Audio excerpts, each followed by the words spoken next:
All right. So I don't have anything prepared. I'm just here to answer questions. But I can tell you, like, I think I put an announcement up which ones are applicable for the test coming up from this Test 4 review, because some of this was on our previous test.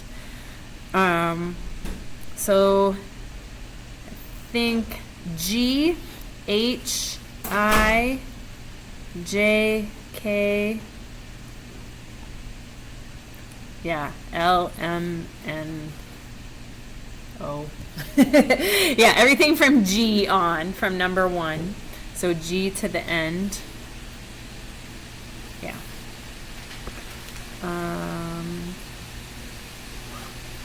I think 2C. Yeah, since I give you the second derivative. 3, that was fundamental. We were already tested on that. 4, we were already tested on that. 5 already. 6 already. I think every one from 7. Yep. All of 7. All of 8. Yeah. 9, 10, 11, 12, 13. Yeah. Okay, so from the, so that's the one that's called Chapter 5 and 6 review, but those are the applicable problems from that. And then there's that extra, it's called extra review problems. That's all of those. But like I said, I think maybe some of them are repeats. I'll see.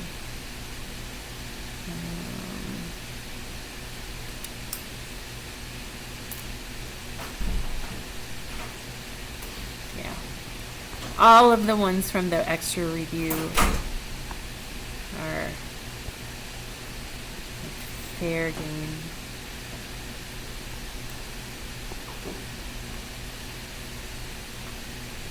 Maybe they are all different. Okay. I think this one might be on both of them. Oh, is it the first problem? Yeah, it is. Yeah, they're the same. X plus 2 and x squared, yeah. So number 1, that's a repeat.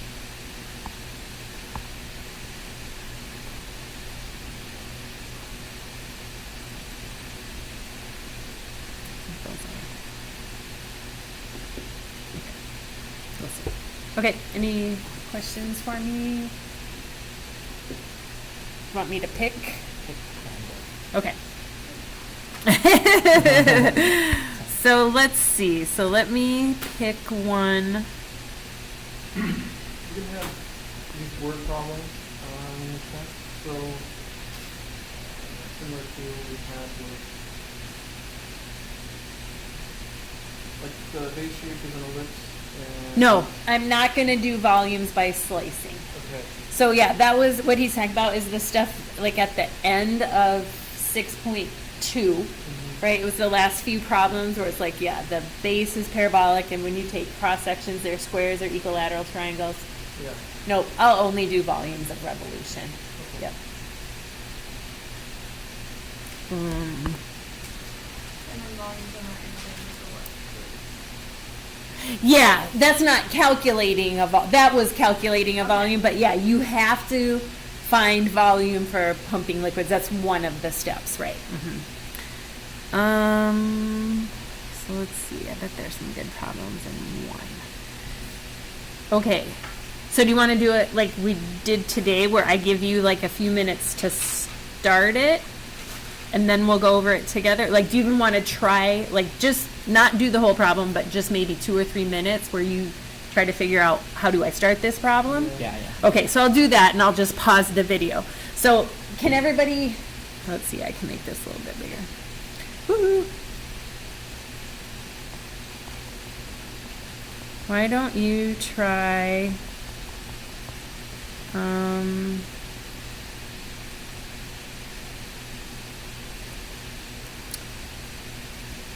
just gonna do this. Try part K. Can you see it? Everybody read it? It's the one way at the top, the 2 tan squared.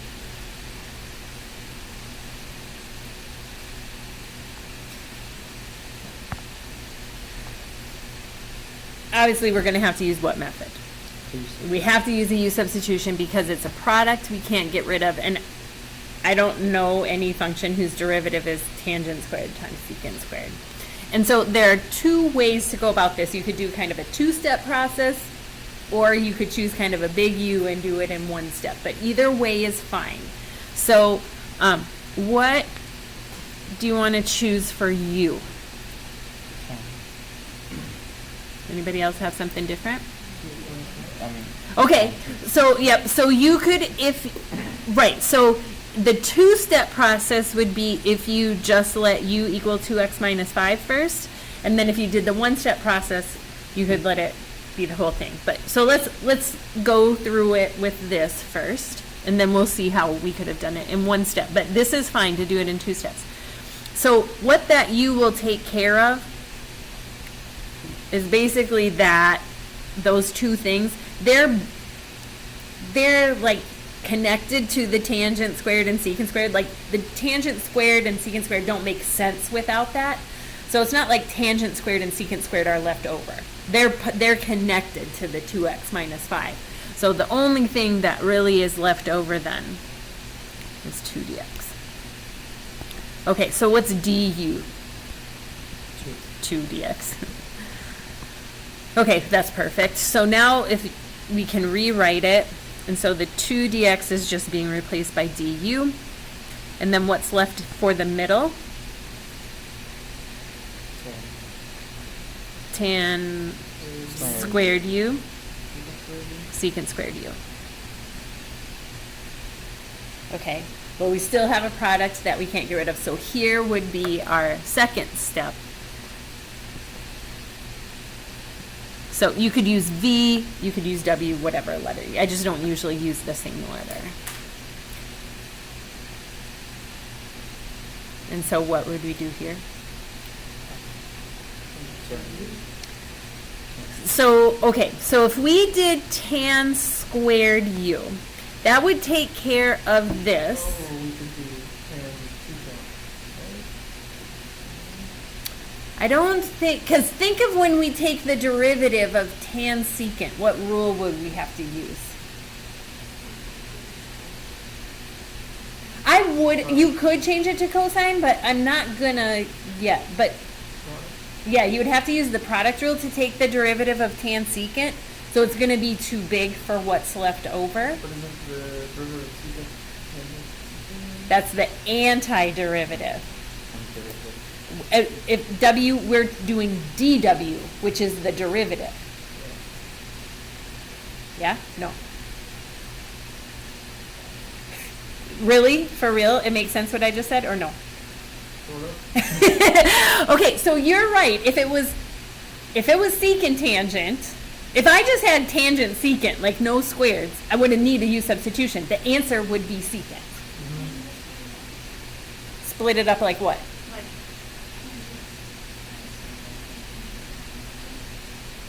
Okay, so if you did that, tan u secant u, you could, yes, tan u secant u times tan u secant u? Yeah. Okay, then what would you let your w be?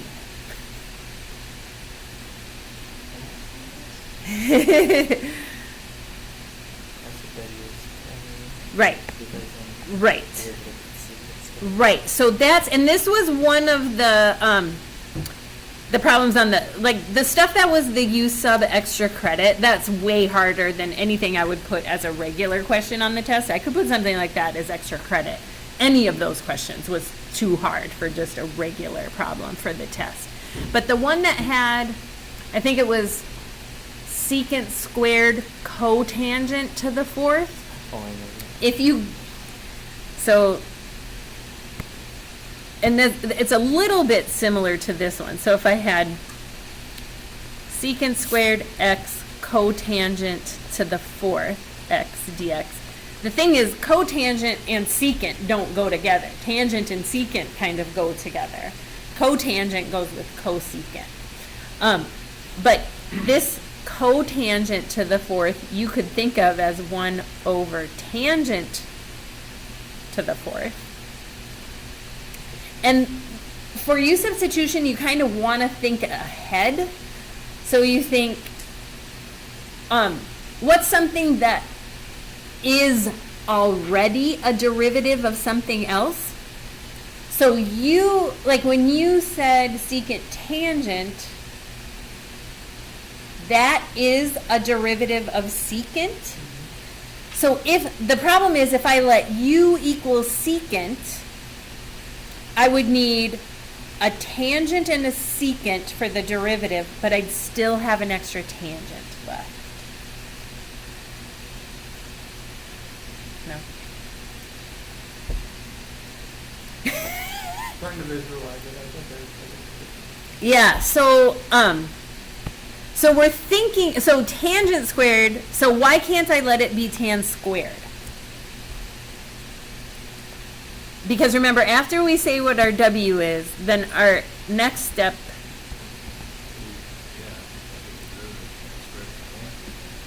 we don't want the antiderivative. dW is the derivative of W. So whatever I choose for my substitution, I'm taking the derivative of that. I can take the derivative of pretty much anything. But what rule do I have to use to take the derivative of tan squared? Product or chain, right? You could write it as tan u, the whole thing squared. So then you'd get a 2 tan u times secant squared. There's your secant squared, but you've already used both of the tangents. So you wouldn't have that tangent. So like here, I get 2 tan u secant squared u, if that was my choice, du. But my w already took both of the tangents. So I don't have another tangent there. But if we just let it be plain old tangent u,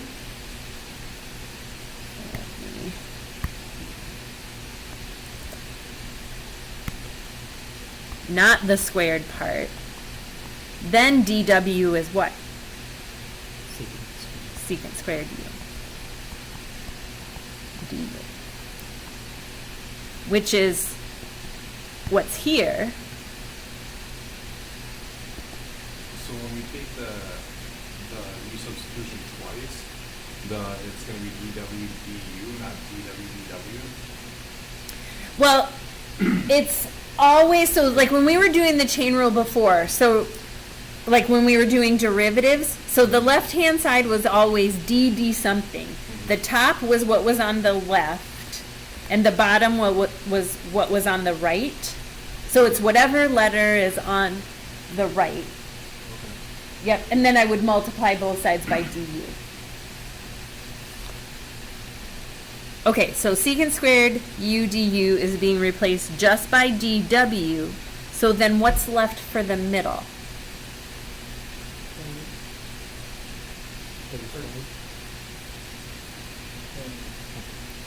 I can't have u's and w's together.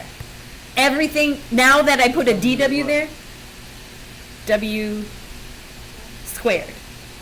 Right, because w was just tangent, and we have tangent squared. So it's w squared.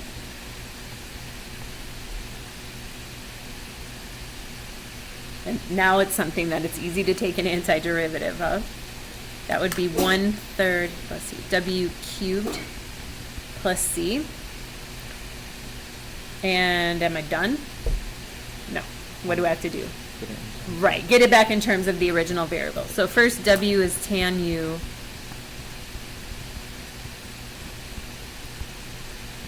And then u was 2x minus 5, I think.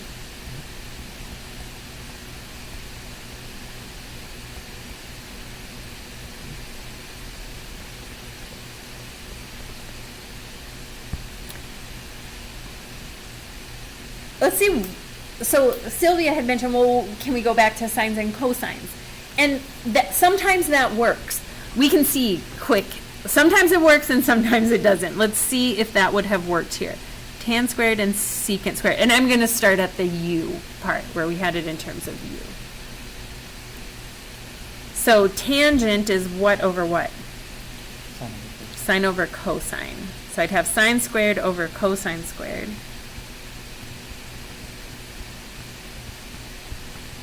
And then we had secant squared, which is 1 over cosine squared.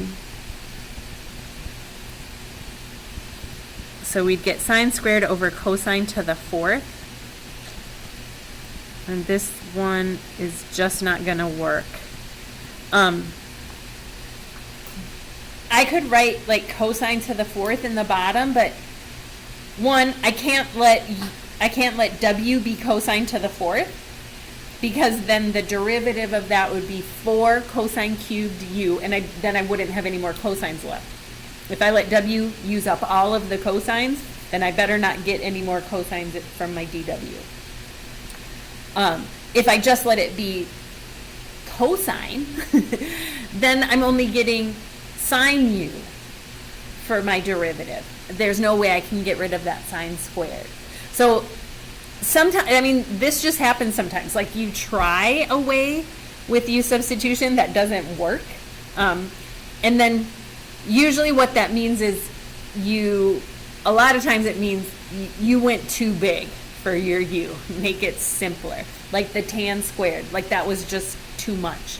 So make it simpler and just think about tan u. But also think about looking ahead, like to try to get the leftovers, like what should I let u be so that my leftovers like are easy to take care of. Okay, let's look at another one. What about the one right before it? What about J? So I'll give you just a couple minutes.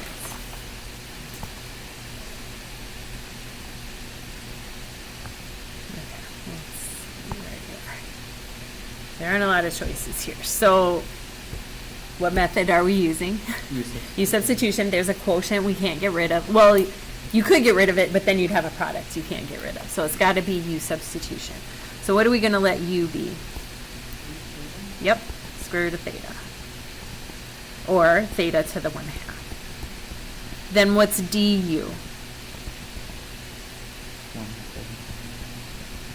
1/2 theta to the negative 1/2 d theta. And I could have written this as bring that theta that's in the denominator, bring that up. That would be theta to the negative 1/2 cosine theta to the 1/2 d theta. So we let u be theta to the 1/2, or square root of theta, which takes care of this one, which is connected to the cosine. So cosine isn't left over. And then this is what's like totally apart from that function. So we just want theta to the negative 1/2 d theta. What we got is 1/2 theta to the negative 1/2. So multiply by 2. So 2 du would be theta to the negative 1/2 d theta. So now we can rewrite our integral in terms of u.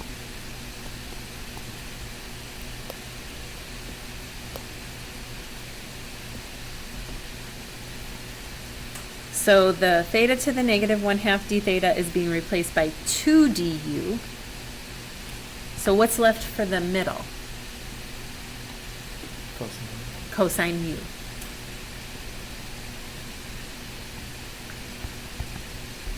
The 2 is a constant that we can pull out in front. And I know cosine and sine go together. Should it be positive sine or negative sine? Positive, right? Because the derivative of sine is just cosine. And then what else do I need? Plus c. And then the last step is just to substitute back in for u.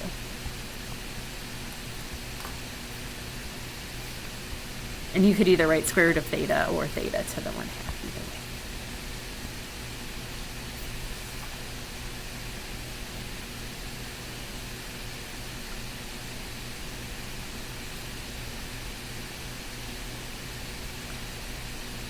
This is some of the definite integral ones.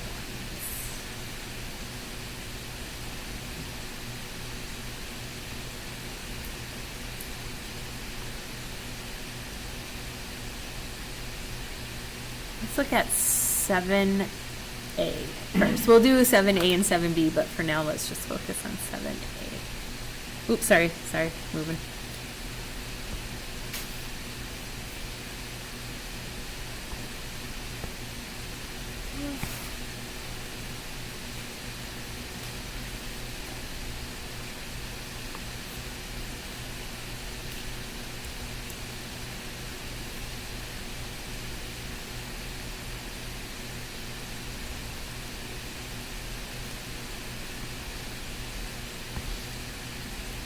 Yep.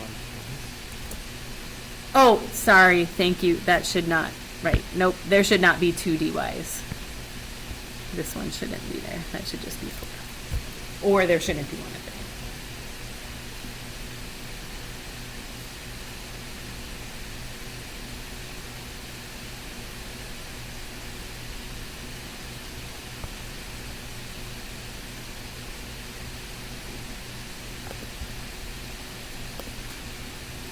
Okay, so for A, so I guess technically you could get rid of that product in the denominator, but you can't get rid of the quotient.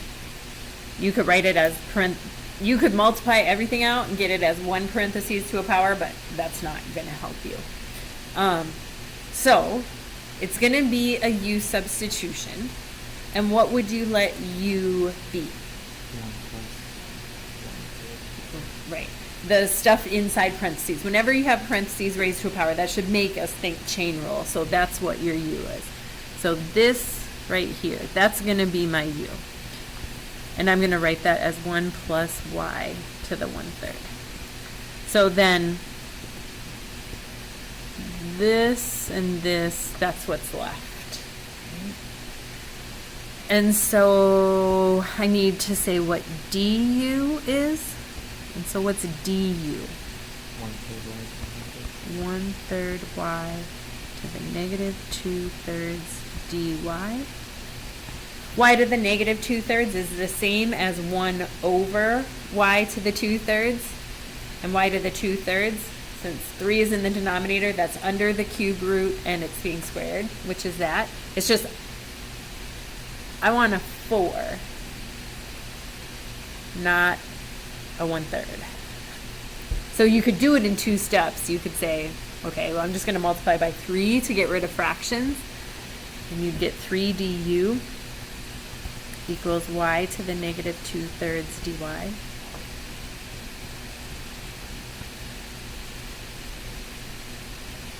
And this is like 1, the y to the negative 2/3 is like 1 over, and I want 4 over. So now I'm just going to multiply both sides by 4.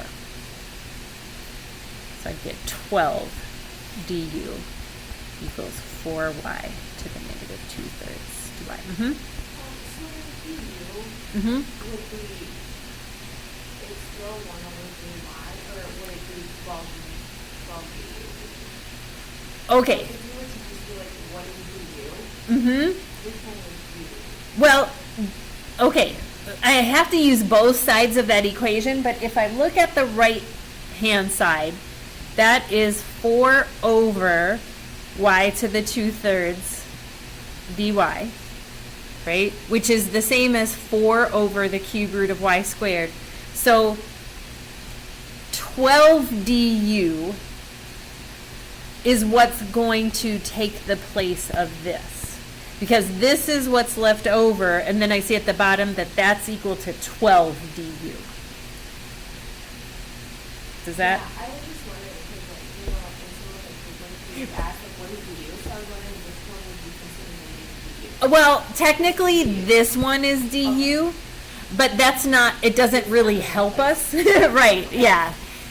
So I counted in those, I counted either answer right. I counted it right if you put this, and I counted it right if you put this. Because the bottom one is really the more useful one. Okay, what else do I need to do? Do the new limits, yes.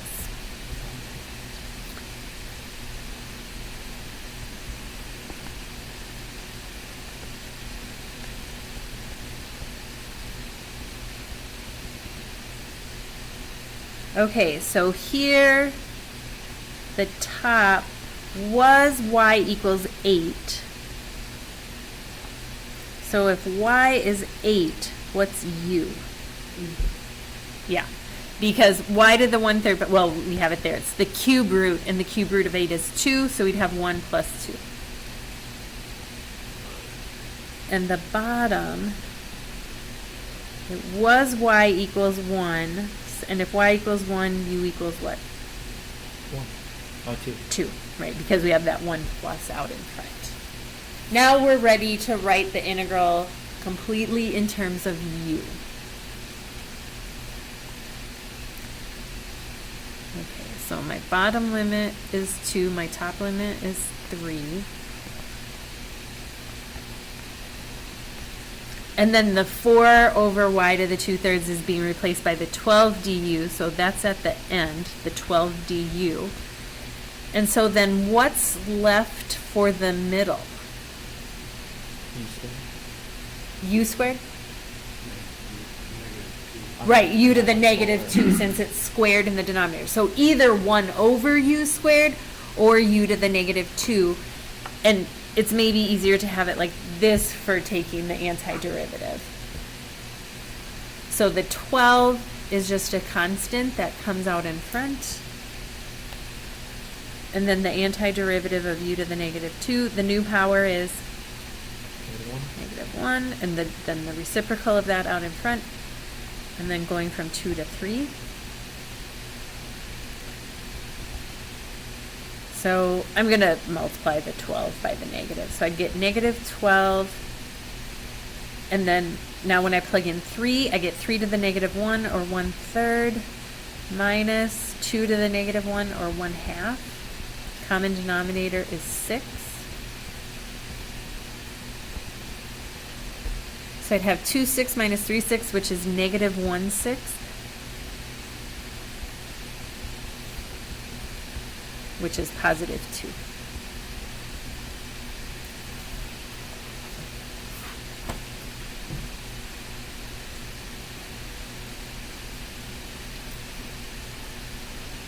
So with this particular question, you can actually just plug the endpoints in for you. You don't have to put u back in. Right, right. When it's an indefinite integral, which means no limits, then you have to go back to the original because your answer is a function. It has variables in it, and the variables have to match what you started with. With definite integrals, it's actually more work to go back, and you'd end up with the same answer. So when you have definite integral and you calculate your new limits, then I never go back to the original variable.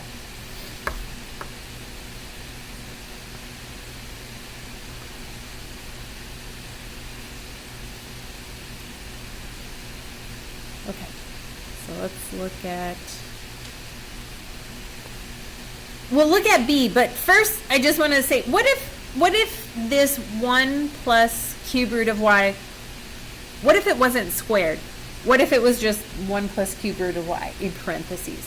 That wouldn't change our U-substitution. We would still use the same U-substitution. It's just this time it would be u to the -1. Right. Then it's ln, right? The power rule doesn't work when the power is -1, because if you add 1 to it, you get 0, and then 1 over 0, that doesn't work. So when it's u to the -1, you think of it as 1 over u, and then the antiderivative would be natural log. So power rule works for every power except -1. Okay, so let's look at part B. And I'll pause the video recording and let you get a start. Okay, so again, we have a product that we can't get rid of. And so we want to use a U-substitution. And what would we let U be in this case?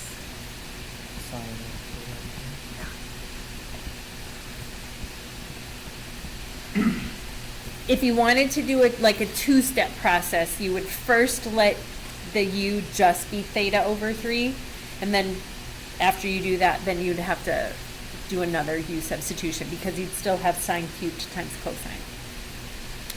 And this sine cubed theta over 3, you want to think of that as sine theta over 3, the whole thing cubed. So when you have parentheses to a power, that's what you want to let your u be what's inside. Okay, so the u is going to take care of this part. And so this is what's left over. And what is du? 1/3 cosine. Right. Yep. So the derivative of sine is positive cosine. And then from the chain rule, the derivative of the inside function is 1/3. So we get 1/3 cosine theta over 3 d theta. What we want is just cosine theta over 3 d theta. So what are we going to do on both sides? Multiply by 3.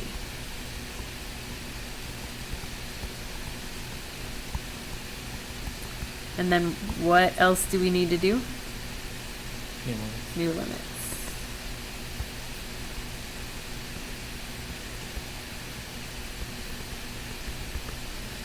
Okay, so the top was theta equals 3 pi over 2.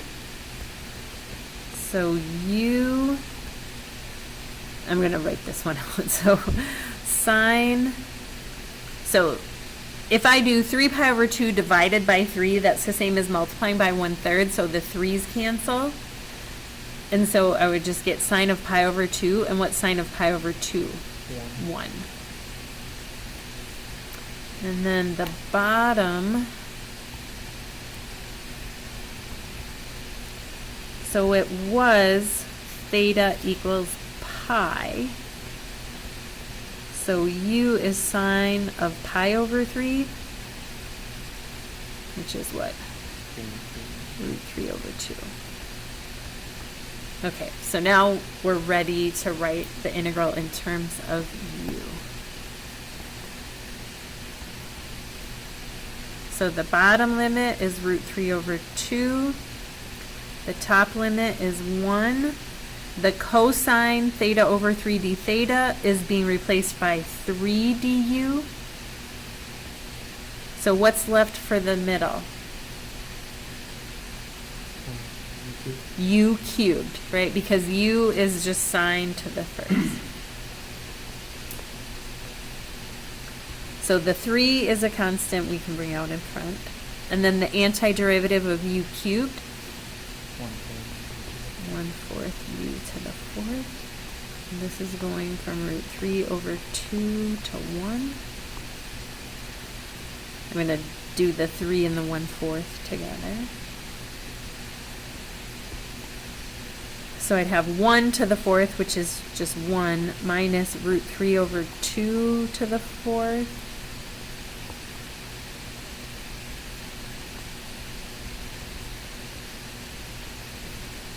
So let's see, the bottom 2 to the 4th is 16. What about root 3 to the 4th? 3 times 3, which is 9. So 16 over 16 minus 9 over 16 is 7 over 16. So 3/4 times 7 over 16 would be 21 over 64.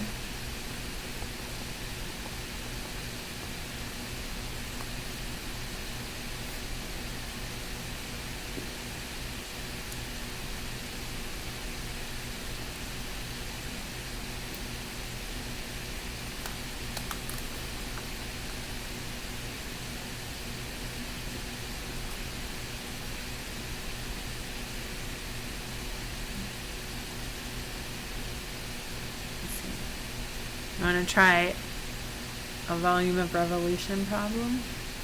Sure. Okay. So here, try this.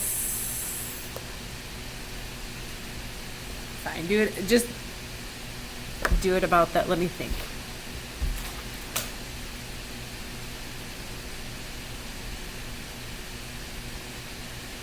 Yeah, do it about the x-axis. Part A.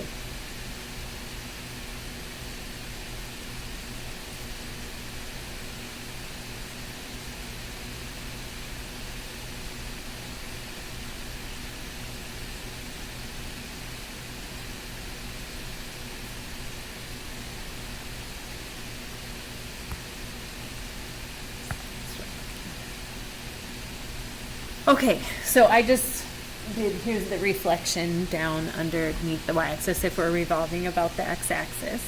So first of all, just based on the picture, would the disk method work? No, there's a bunch of hollow space in the middle. Based on the picture, would the washer method work? Yeah. Yes. And then what about the shell method? Yeah. Yes. Whoa.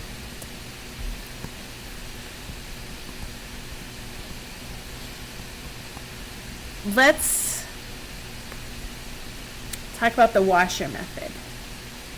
So the washer method, remember, we make cuts perpendicular to the axis of revolution. So like that, right?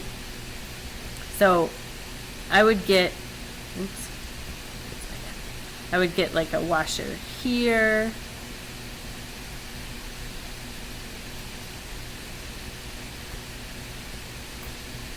Right? And then you just keep going across. But let's think about these two washers I just drew. Think about the edge of that washer. If I look at the one I drew over here, the bottom is always on the line y equals 1. But what about the top? Where's that? It's on what? Y equals x. And on this one, the bottom is still on y equals 1, but the top is on what? 6 minus x. So we would need two integrals to do it, this one. So one from the middle to this sharp point right here, because the top edge is always going to y equals x. And then another one from here to where it ends, because that one's using 6 minus x. So let's see, I mean, that's still an option. But let's see what happens if we use the shell method instead. So remember, with the shell method, we slide like our straw over the axis of revolution, which is the x-axis. So, well, really narrow straws won't even hit anything. So I have to get at least a little bit of width to my straw before I hit the shape, but say here's one. So I get one about right here.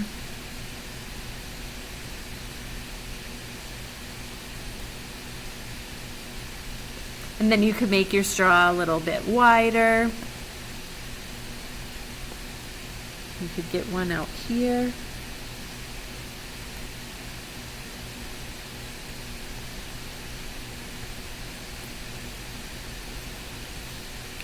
And look at the edges of my shape. The left edge is hitting what? Y equals x. And the right edge is hitting y equals 6 minus x. What about the orange one? Same, right? So the left edge is always hitting y equals x. The right edge is always hitting 6 minus x. So with the shell method, we could do it with one integral. So I'm going to use the shell method. And remember, after you draw your shape, you have to give it a thickness. And so is your thickness going to be delta x or delta y? Delta y. That will come into play later. But yeah, when I make my walls a little bit thicker, and if I measure that thickness, it's a vertical distance for the thickness, so that's delta y. And so remember, the area of a cylinder, the surface area, is 2 pi rh. So we need a radius and a height.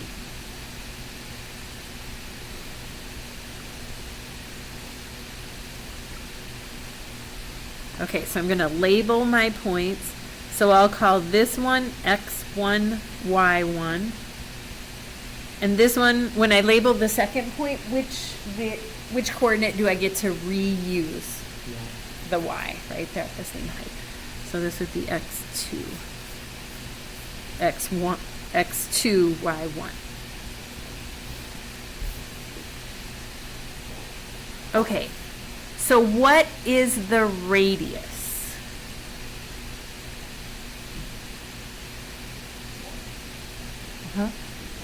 Just y, right? Because it goes from the center to the edge, so that's a vertical distance. And so it's just from 0 to the y1. So the radius is just the y coordinate. And I'm not going to change that because I want everything in terms of y. And what would the height be? x2 minus x1.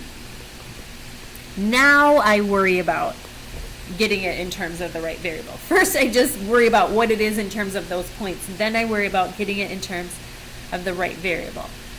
So x2 was on the line 6 minus x, right? So we just have to solve this for x. So I would add x and subtract y. So we'd get x equals 6 minus y. So that's like my x2.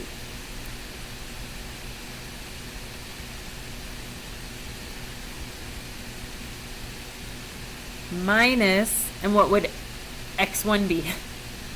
Just y. X equals y. So I'd end up with 6 minus 2y.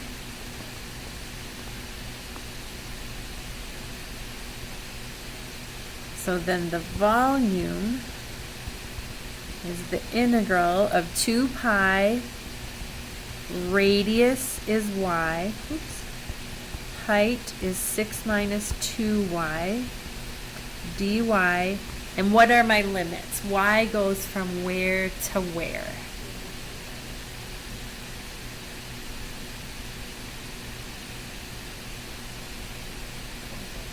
It's 1, not to 5. So from the picture, it's where those two lines cross, right? From the picture, it's where y equals x and y equals 6 minus x cross, right? So if we set those two equal to each other, 6 minus x equals x. So we get 6 equals 2x. So x is equal to 3, but y is equal to x. So y is also equal to 3. So my limit would be 1 to 3. Limits would be 1 to 3.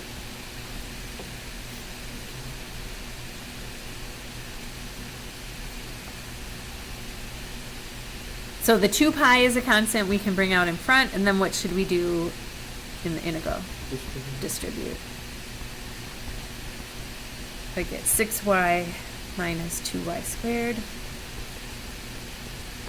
We'll finish it, but I think usually once you get to this point, you're fine. It's the setting it up that's the hard part. So the antiderivative of 6y, well, I know I'm going to get a 1/2 y squared. 6 times a half is 3. Minus 2 times a third is 2/3 y cubed.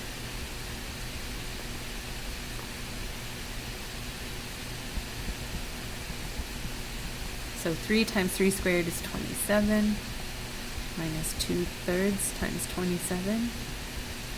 Minus, and then when we plug in 1, 3 times 1 is 3. Minus negative, so plus 2/3 times 1.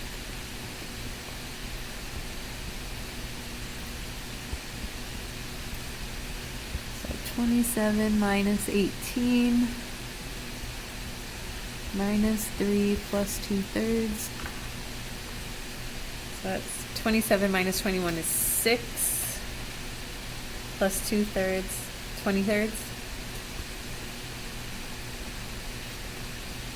So 40 pi over 3.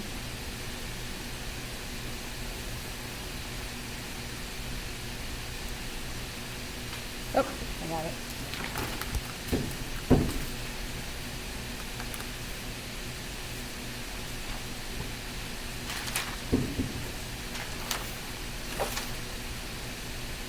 I want to change like that,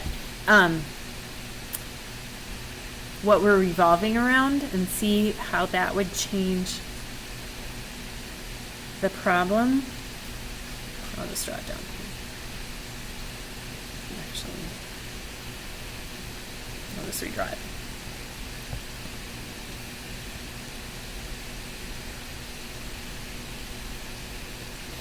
This is a horrible drawing. Was this. So our x's went from 1 to 5, but our y's just went from 1 to 3.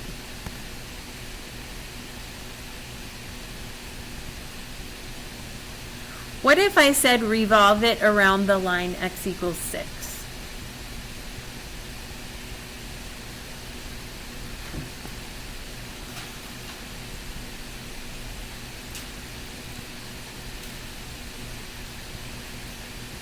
Would disk method work? No. Would shell method work? Yeah. Yeah. Would washer method work? Yeah. Yeah.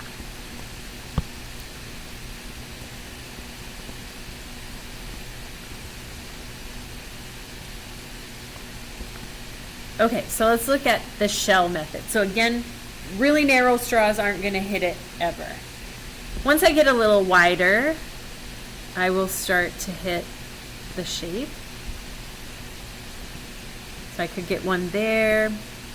I could go out a little bit farther. Get another one. Let's just look at those two. So the first shell, the one in blue, the bottom of it is on y equals 1. What's the top of it on? X, For the blue one? or Yeah, 6 minus x. It's the one with negative slope, right? This one is on the line with negative slope. oh, The blue one is. okay, Yep. So the blue one goes from y equals 1 to y equals 6 minus x, but the orange one goes from y equals 1 to yeah. y equals x. That side has the positive slope. So if I were to use the shell method this time, I would need two integrals. So let's look at washer. So if I did, washer, so I could do one up here.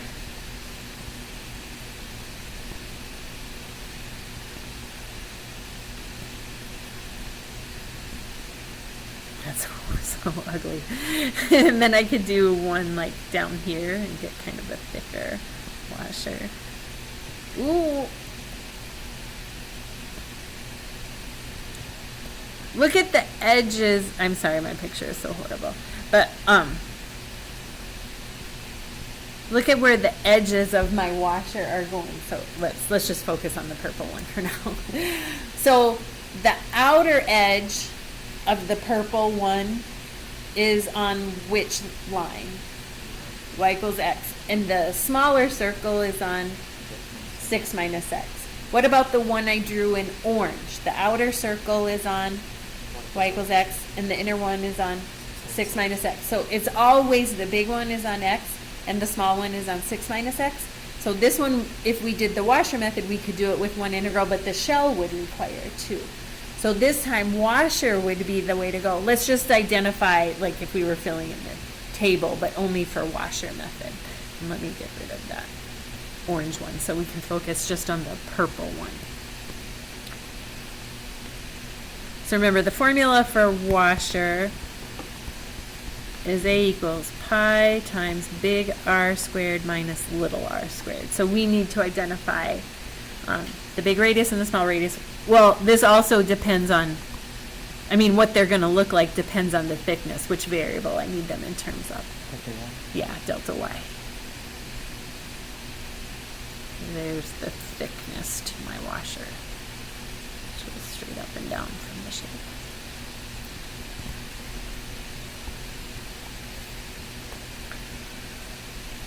Okay, so I'll call this first point on the outer circle, I'll call that x1, y1. And then when I label the second point, what one can I reuse? Y. Right. So it'd be x2, y1. So big radius, small radius. So just based on my picture, don't worry about if it's in terms of the right variable or not. What would the radius, what would the big radius be?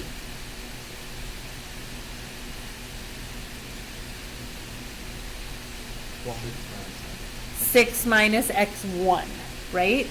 Because it definitely deals with x's because the radius is a horizontal line.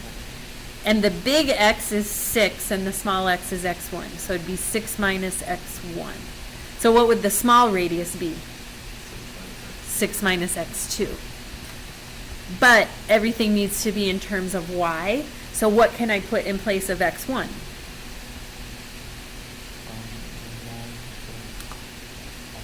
Line. Right.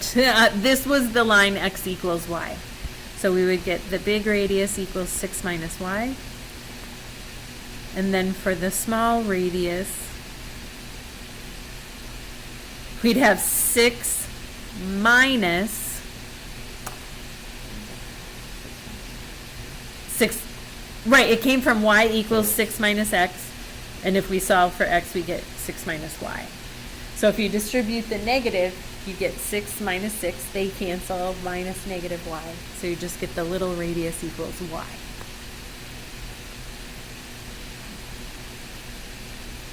And then you'd plug those in for big R and little r.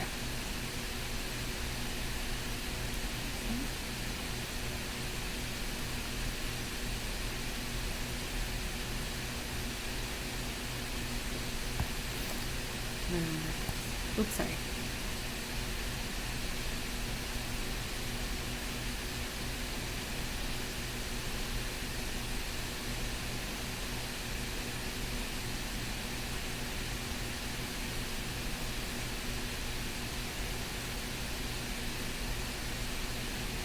Okay, what about someone just saw?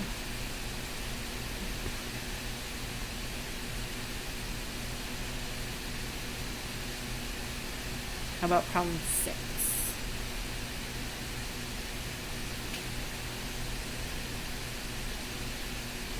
So this is one of the pumping water out of the tank.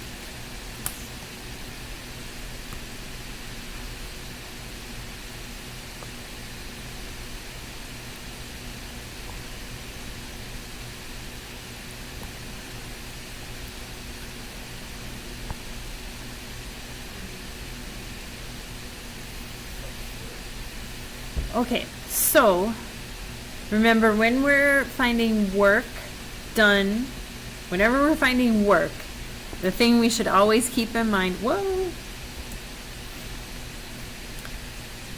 is work equals force times distance. And we are this time in the metric system. Oh, so first of all about the shape of the tank. So I just graphed y equals x squared from 0 to, this is 4. So I know my y's are going from 0 to 16.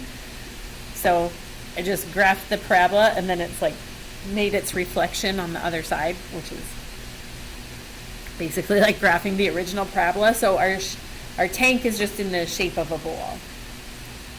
Okay, so work equals force times distance. And remember, force is equivalent to weight.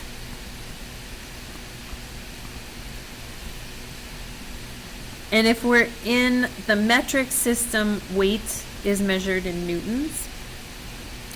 So I tell you the weight of the water per cubic meter. So we have to figure out a volume. But remember, I don't care about the volume of the whole tank. I care about the volume of one slab of water, right? So I just look at one slab. And so just kind of draw it in the middle somewhere.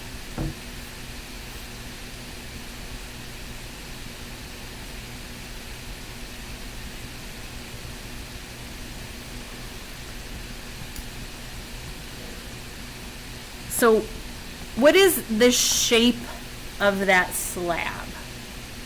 It's a cylinder, right? It's a really short cylinder, but it is a cylinder. And so volume of a cylinder, so you do the area of the base times the height, and the area of the base would be a circle, so it'd be pi r squared h. And what's the height of my slab? Delta y. Always delta y. Okay, and then the radius. So first I label the point on the edge, x, y. And what is the radius?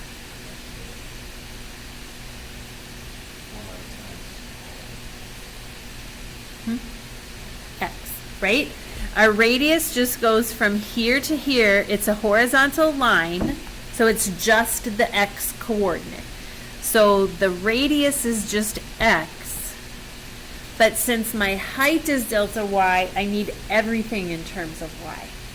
So what is X in terms of Y? Square root of Y, right? Because if Y equals X squared and I solve for X, I technically get X equals plus or minus square root of Y. I just labeled the points on the right, so it's the positive square root. So, I want to leave room to square that. So it'd be the square root of Y squared. And what is the square root of Y squared? Just Y, right? So the volume is pi Y delta Y. So that's the volume of my little slab there. And then we do volume times the weight density. And I've already done it in newtons. I'm not going to give you kilograms per cubic meter and then have you, I'm just going to go straight to newtons. That's what you need is newtons. So this right here is cubic meters because radius is in meters and height is in meters. So meters, meters, meters. So the weight is just 10,000 times that.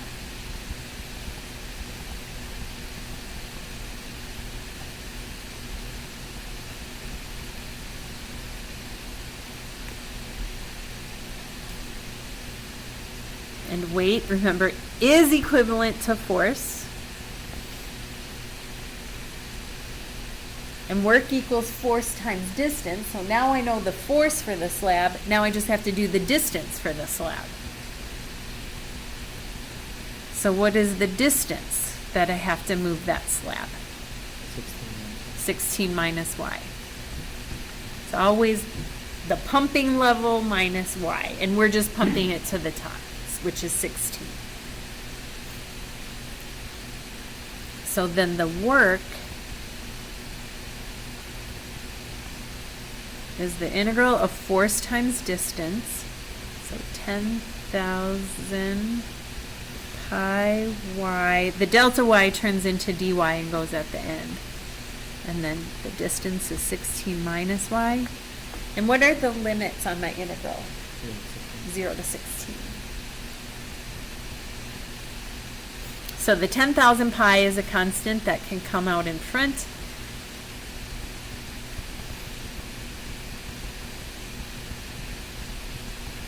And then what should we do inside the integral? Distribute.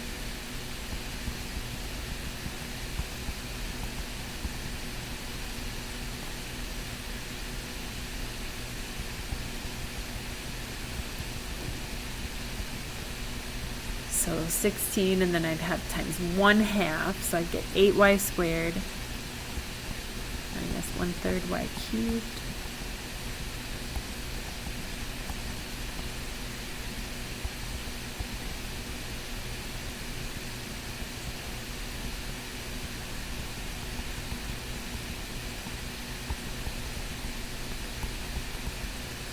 Plug in your top limit. Both times we plug in 0, we get 0.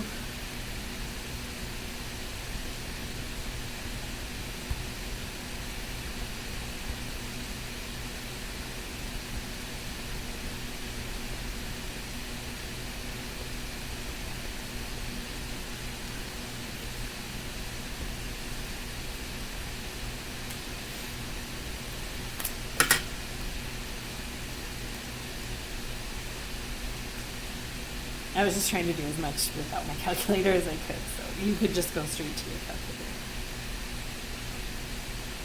I get 2144661 about. You guys get the same?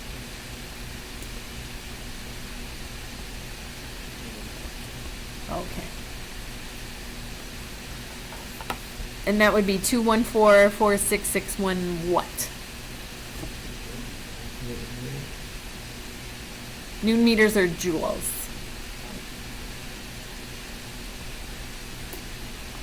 because the force is newtons, and we're doing force times distance, so we'd have the newtons from the force, and then times meters from the distance, so newton meters. But the physics unit for that, a joule is 1 newton meter. If you put newton meters, I'm fine.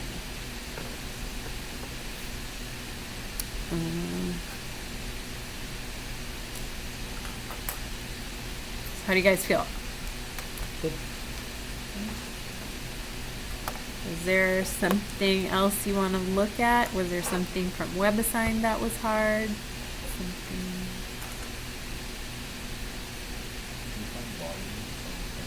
Sure. Yeah, that's, I mean, like, it's a problem that would have been like from 6.2, right? So just finding the volume of the tank. Yep. Yep. So, yep. Okay, so our picture already works for the disk method, right? So we'll just do the disk method. You could also use the shell method, but I think the disk method is nicer anyway. So if we do that, our thickness is the same as it was before. Our thickness is delta y, right? That was the height.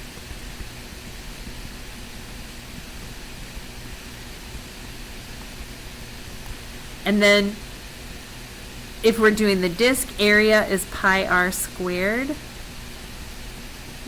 Pi r squared. And what is our radius again? X. But our thickness is delta y, so we need the radius in terms of y. So radius would be what? Square root of y. So area would be pi square root of y squared, or just pi y. And then the volume is the integral of the area. So it's the integral of pi y, delta y turns into dy, and our limits are where to where? 16. Yep, because we have to do the y. Yep. So we'd have pi times 1/2 y squared, going from 0 to 16. So pi over 2 times 16 squared minus 0. 16 squared is 256, divided by 2 is 128 pi.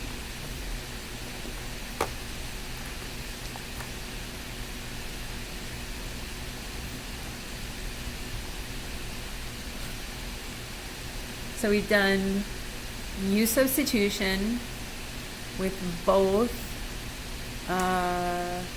definite and indefinite. We haven't done area between curves yet. That's 6.1. We did 6.2, which is disk and washer. We did 6.3, which is shell. 6.4. We've done the work with liquids. We haven't done one this afternoon with springs. I did the one earlier, the homework problem. That was a really hard one.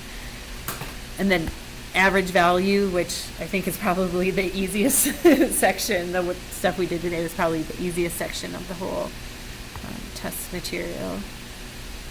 So, yeah, I think that is on the like extra review. I don't think there's any on the main one.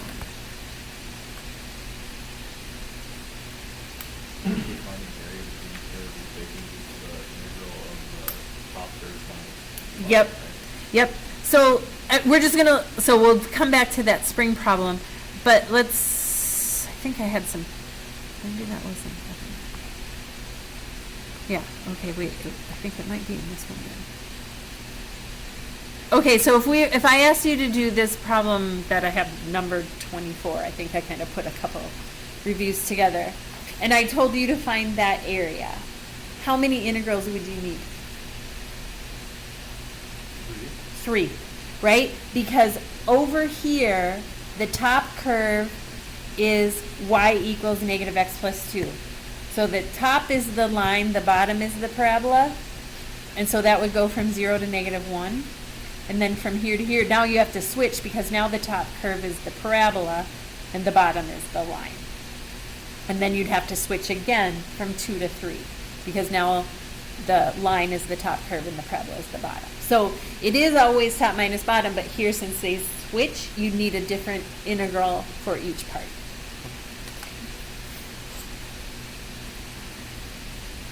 Okay, so it looks like I just have this one, this one spring problem. So let's look at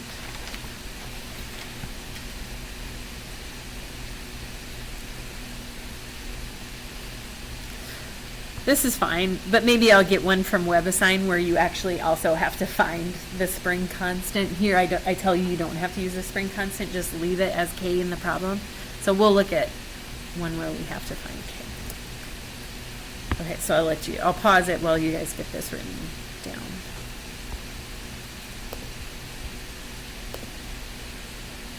Okay.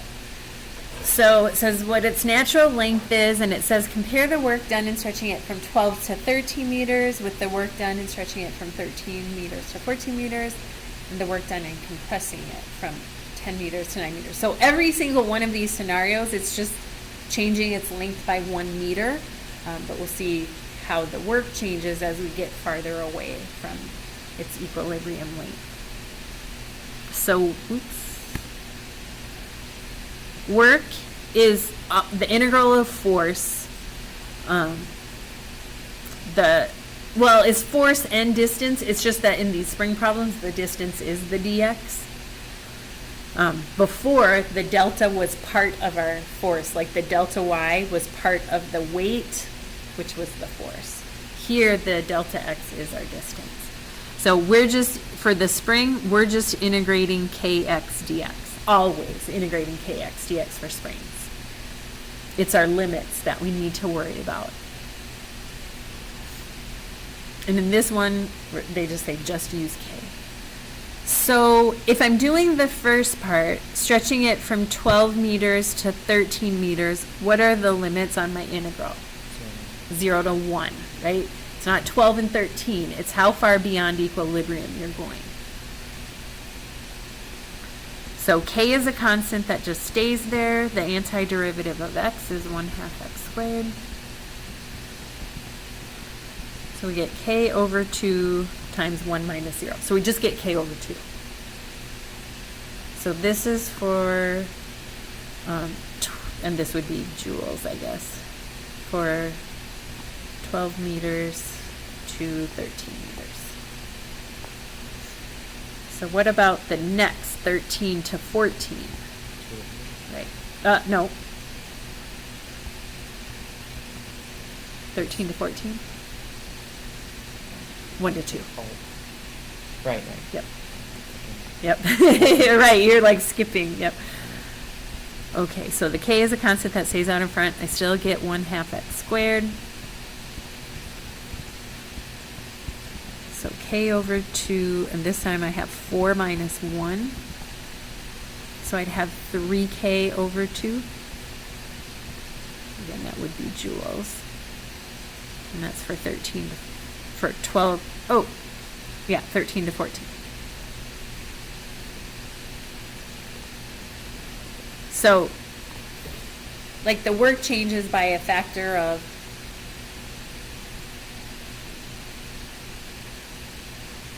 like how many times greater is that amount of work than the original 3, right? So it's 3 times as much work to stretch the same distance. It's just you're farther away from equilibrium. Okay, and then now let's look at the compressing part.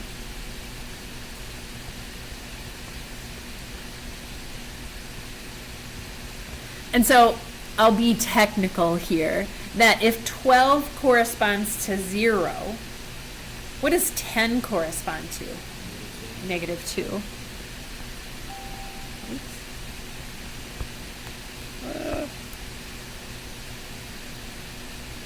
And then 9 would correspond to -3. So the k is still a constant that stays there, 1/2 x squared, -2 to -3. So we get k over 2, 3 squared is 9, minus 2 squared is 4. So we'd have 5 halves K, or 5K over 2. Again, that's joules. So we're still only like changing the length by a meter, but it's 5 times as much work from when we compare it to equilibrium in a meter, as opposed to already starting 2 meters away and moving it to 3 meters away. Okay, so that's that problem.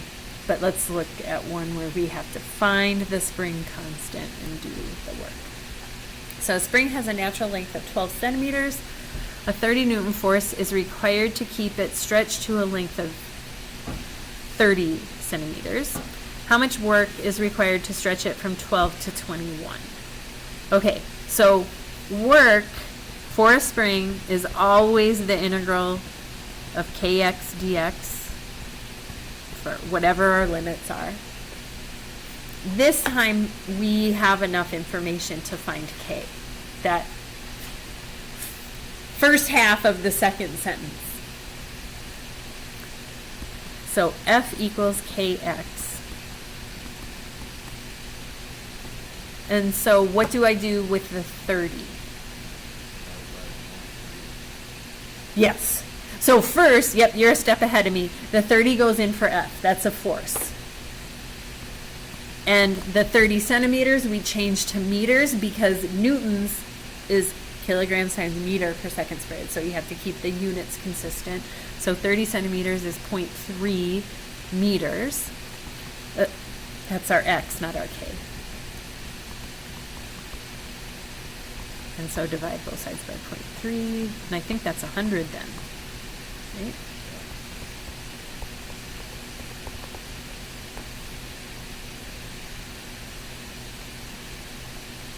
So then the work is the integral of 100x dx. 0 to 9? 0 is right. It's not 9. Yeah, 0.09. Because it's 9 centimeters, which is divided by 100 to get it into meters. So 0.09. So the 100 is a constant that stays out in front, 1/2 x squared, from 0 to 0.09. So it'd be 50 times 0.09 squared minus 0.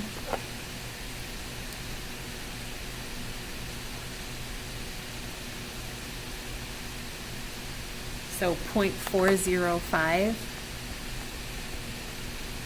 And that would be what? Joules or Newton meters. So let me just check if I put that in. 0.405. Okay, yep. So 2 decimal places, so 0.41.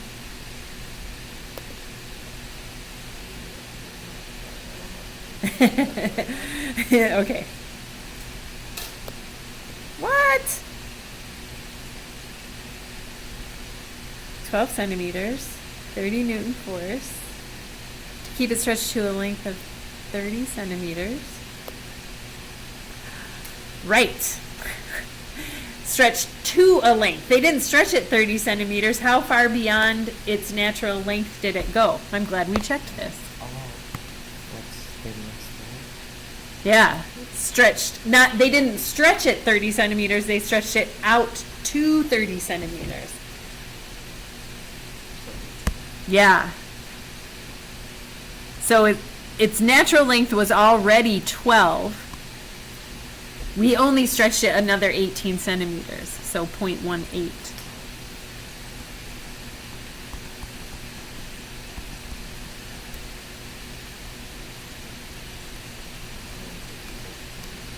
Okay. So is that like? I'm gonna wait to round it till the end. So 166 2/3. 500 over 3. Ugh.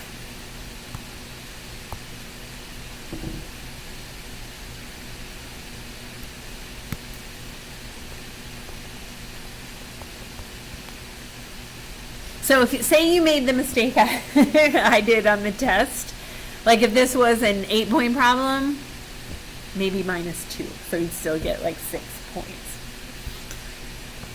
So that changes this to be 500 over 3.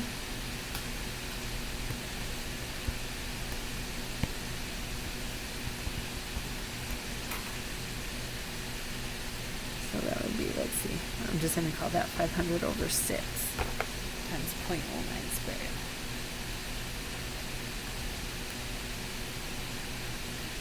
So I get 0.00. Wow, just move the decimal. What? No. I typed it in wrong. Okay. 500 over 6 times 0.09 squared. 0.675, which to 2 decimal places would be 0.68.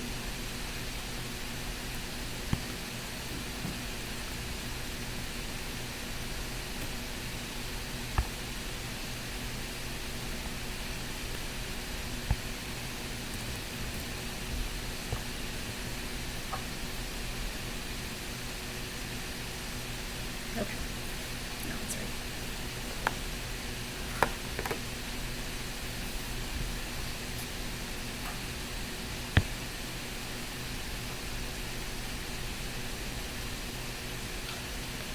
Anything else?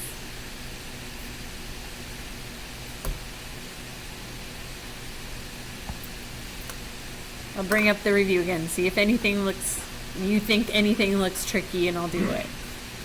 So there's the area between curves. So let's just think about the strategy for area between curves. What should be the first thing you do if I just give you equations? No graphs. Sketch a graph, and then what are you going to need to find?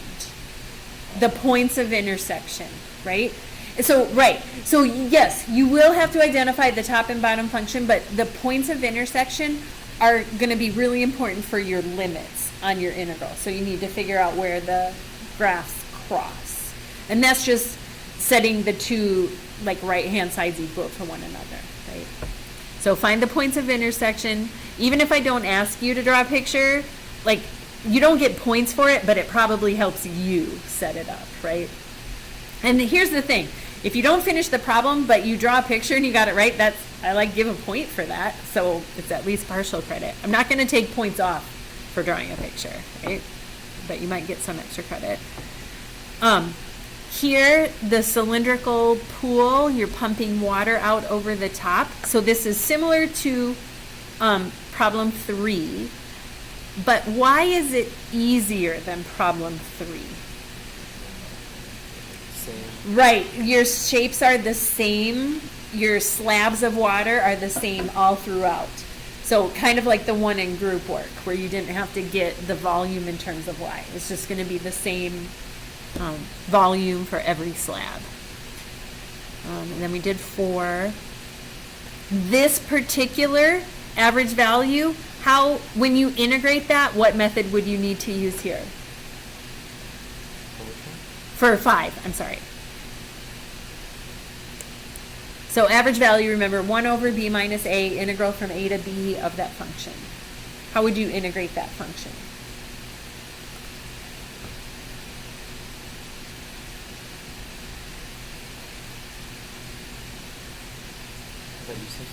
Yeah, because it's a product, right? T times sine of t squared. It's a product that you can't get rid of. So it has to be U-substitution. What would you let your u be? T squared, then your du would be 2t dt, and you multiply both sides by a half, and that takes care of your t dt. Yep, and so you'd have sine u. And then we did 6. What about, we did 7a, right? In class. And 7b, it's the same. Okay, and this is what I already talked about this in that problem. I said, what if it was only to, well, I did it with the one with the y to the 1/3 or whatever. I said, what if it was only to the first power in the denominator instead of squared? Then remember, you get natural log. You don't use the power rule when it's just u to the -1. You could realistically just kind of look at that and think, there's not a square in the denominator, so I would have to use an actual log versus Yeah. Yep. Yep. going along the other way. Yep. Okay. What would you equal again? Fill out the final? What would, in B, Yeah. what would you equal? Three equals- Yeah, equals still the 100. stuff in parentheses, yep. 9. So finding that shaded area, how many integrals would you need? Two. There's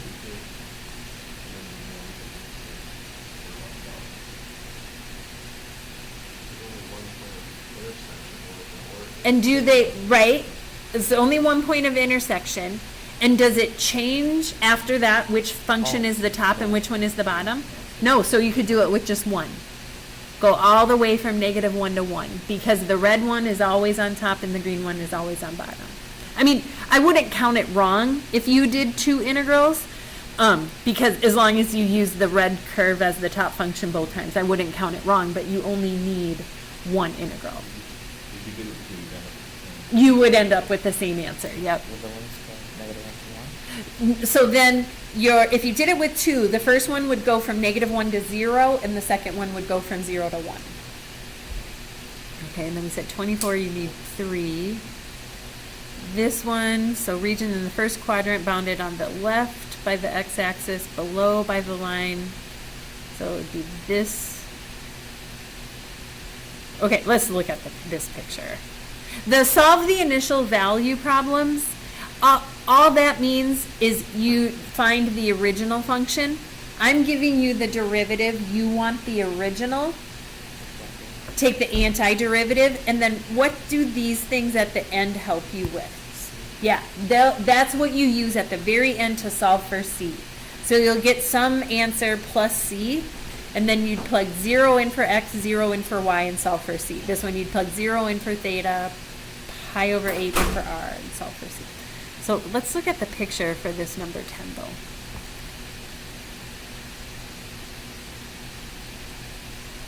Let's just see. File, new, don't see.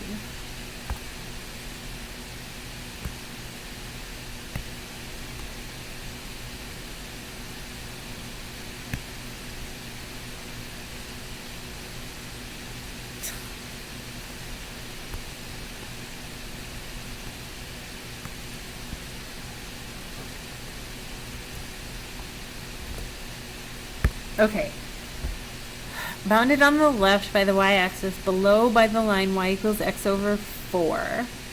So that would be slope 1/4, y-intercept 0, so I'd go up 1 over 4. So go through the origin. Up 1 over 4, so about like, well, I'll keep going. Just in case. Above left by the curve, y equals 1 plus the square root of x. So for this one, if x equals 0, what's y? 1. If x equals 1, what's y? 2. I'm not going to plug in 2. 4 is the next nice thing to plug in. So if I plug in 4, what do I get? 3.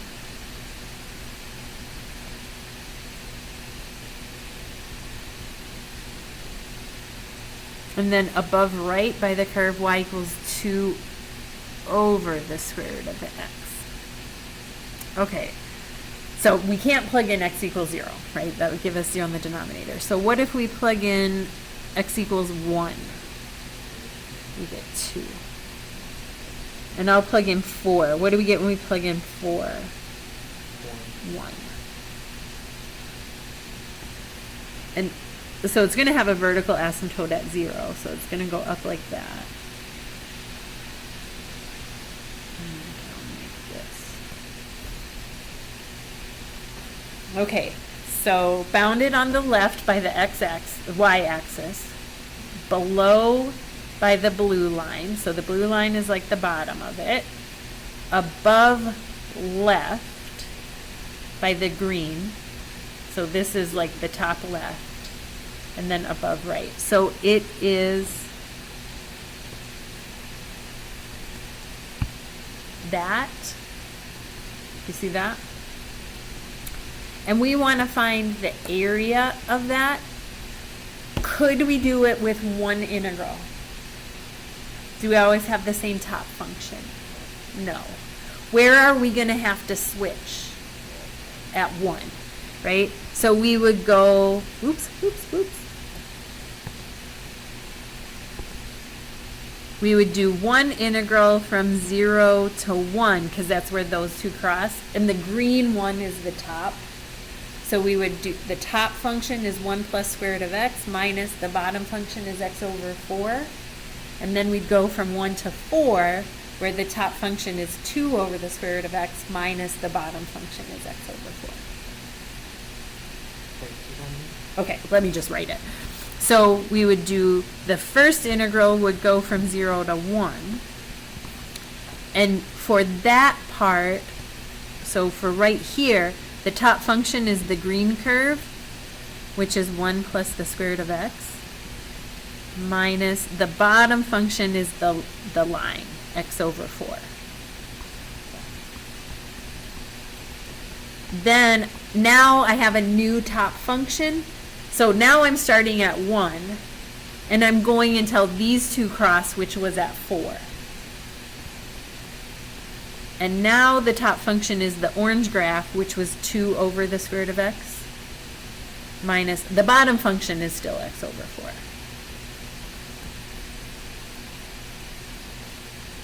Okay. And then I would, of course, write the square root of x as x to the 1/2. 2 over x as 2x to the negative 1/2. What about x over 4? What's a better way to write that? 1/4 x. Because then you can treat the 1/4 as a constant and just take the antiderivative of x.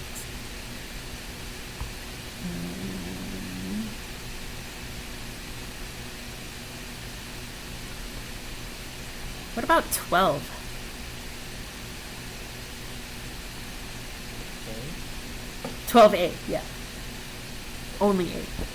I think the other two are not bad.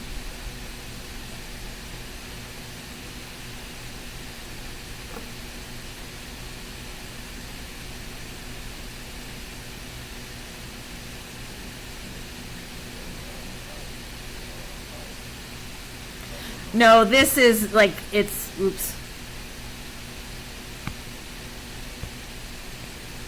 So it's like ln of 5x. So, yep, those are together.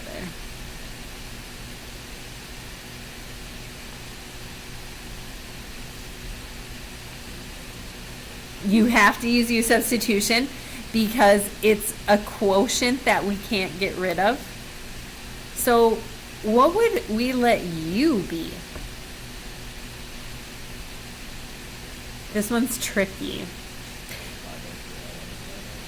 Yes, ln of 5x. Because you could start out saying, well, u equals 5x, but then you would just get 5 dx, and you'd still have this x left in the denominator, so that it doesn't help you.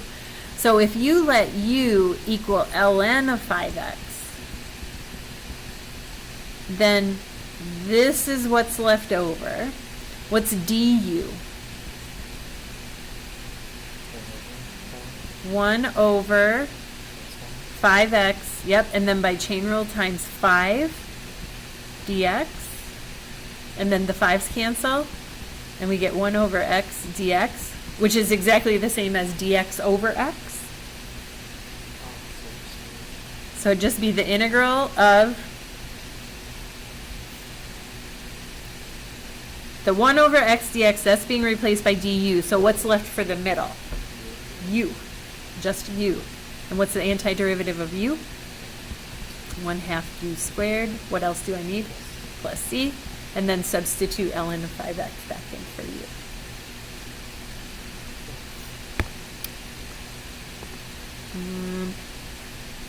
Nope, and 13 is a fundamental theorem of calculus problem. We already did that, so you don't have to worry about 13. I think originally at the beginning I said 13 was fair game. Nope, we were already tested over that. Yes. Okay, oh, you want me to like do a problem? Yeah, I'll set up a problem. Okay, sure. Let's look at, see if there's one from this part. Okay.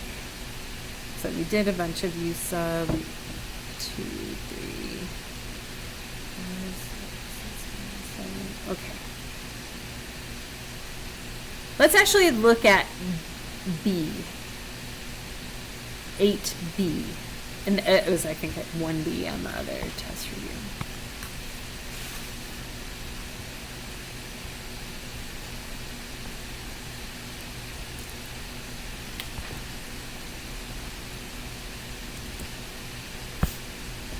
Okay, so when they use the word between means you always have a top and a bottom.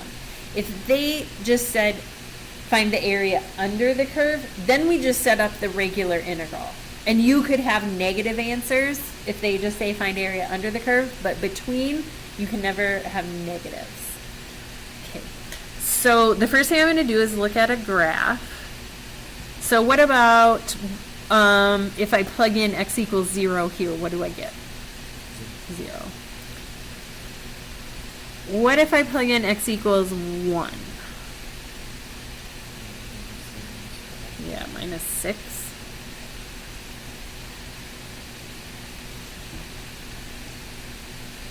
If I plug in 2,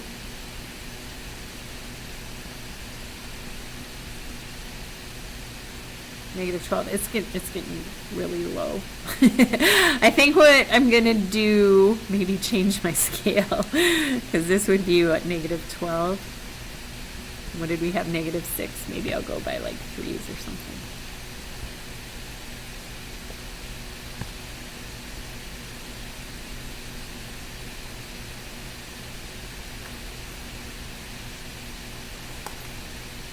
Gotta turn around here. So if I plug in 3, I get 27 minus 27 minus 12.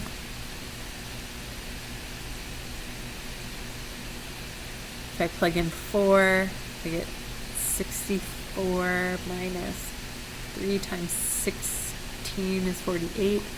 Minus 16, that's 0.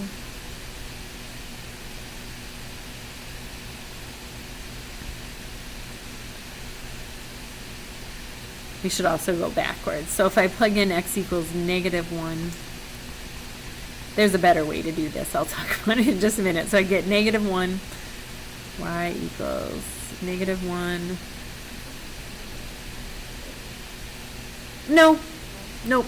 Yep, we actually don't care about like the max or min in this problem. And then plus 4. So 4 minus 4 is 0. So the better way to think about this graph would have just been to factor out an x, right? And then you'd have x squared minus 3x minus 4. And then you could factor that as x minus 4x plus 1. So you see the 3x intercepts, 0, 4, and negative 1. And it's a positive coefficient, which means it's going to be getting big when x gets positive, and really negative when x gets negative. So there's our curve, and we want the area between the curve and the x-axis. So we want those two areas. I'm going to make that a little bit lighter.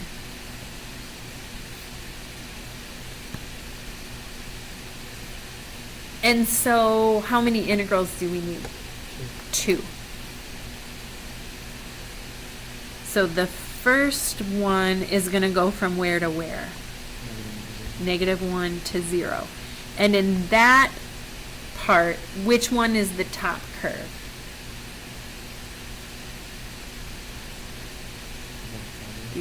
Yeah, well, cubic. Yep.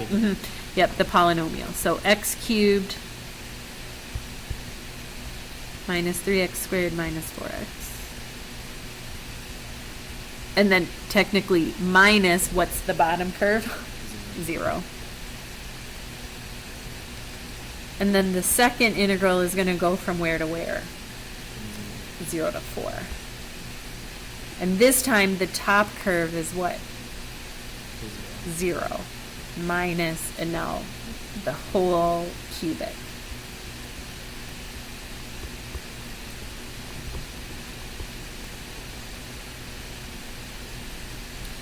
So 1/4 x to the 4th minus x cubed minus 2x squared plus, so if I distribute that negative, minus negative, minus negative.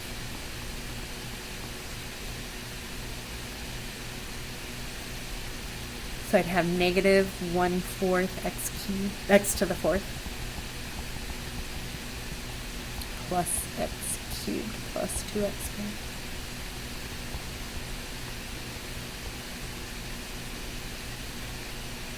So for the first piece, when we plug in 0, we get 0 every time. Minus, and then I'm plugging in -1. So 1/4, -1 to the 4th is still positive. So I just have 1/4 minus -1 cubed is -1, so it'd be minus negative. And then minus 2, and then -1 squared is positive 1. Okay, negative 1/4 times, I'm just going to write it as 4 to the 4th, plus 4 cubed is 64, plus 2 times 16 is 32, minus, every time we plug in 0, we get 0. The thing is, when you break it up into those two separate pieces, both answers should be positive. Not just your final answer, each piece should be a positive number. So if one of them is negative, you've done something wrong. And so this one, inside parentheses, this would be 1 1/4 minus 2. That's negative, and I have a negative out in front, so that's actually good. So we'd have 1/4 minus 1, which would be negative 3/4, but we have the negative sign out in front. So 3/4. This 4 would cancel one of those 4s and leave me with negative 4 cubed, which is negative 64. So I'd have negative 64 plus 64, they would cancel, plus 32. And that's 128 over 4, so we'd get 131 over 4.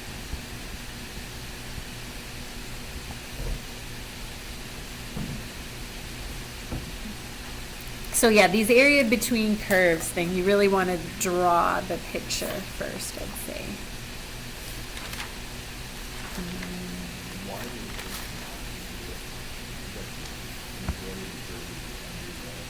Right, since we're finding area between, if they just said find area under, then our answer would be negative.